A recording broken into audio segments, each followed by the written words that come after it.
Bill O'Reilly is a welcome new addition to the people who are concerned about NSA spying. In fact, I think he's got very good things to say about it.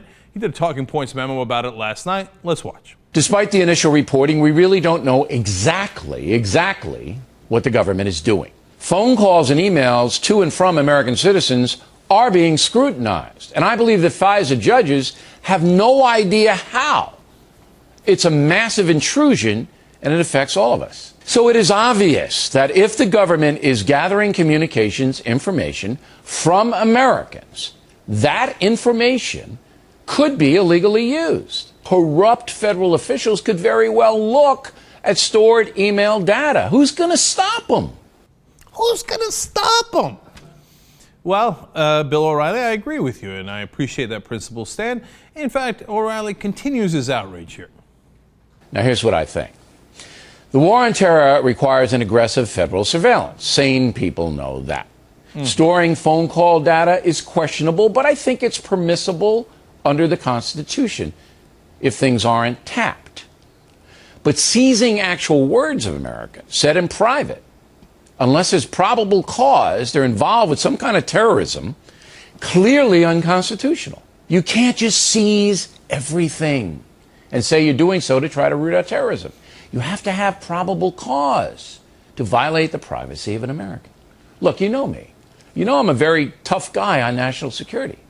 I support the Patriot Act. I support drone warfare. I support Guantanamo Bay. But this is dangerous. Hey, you know me. Do we, Bill? I don't know about that.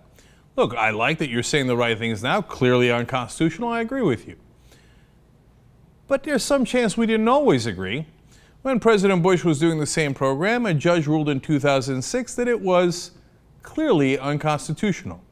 Now, you want to hear what Bill O'Reilly said about that at the time? Watch.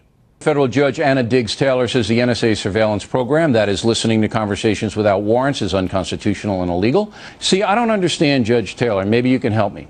Does she want Americans to die? There isn't any criminal proceeding in this case. This is an overarch to try to get intelligence information from calls to suspected al-Qaeda overseas, not domestic. Does she want people to die? And I do believe this. I know her background. She is an activist, far-left jurist. Okay? Say that's true. Does she want dead people in the street here in America? Because I'm sure that she would not only oppose the NSA program, she would oppose coercive interrogation, profiling at the airports. She would oppose every anti-terror measure the Bush administration has put in just because they're the Bush administration. But the unintended consequences of the opposition is death. The unintended effects are death. People are going to die. Now, that's if you oppose the NSA program under Bush. But if you oppose it under Obama, then you're a principled civil libertarian. I'm not sure I should welcome Bill O'Reilly to our side. We have been consistent on it all along. We hated it under Bush. We hated it under Obama. But O'Reilly, man, guy has no interest in the truth whatsoever. And you know what he calls this show? I know the title is the O'Reilly Factor, but he calls it the No Spin Zone. How do you like that for no spinning? Unbelievable.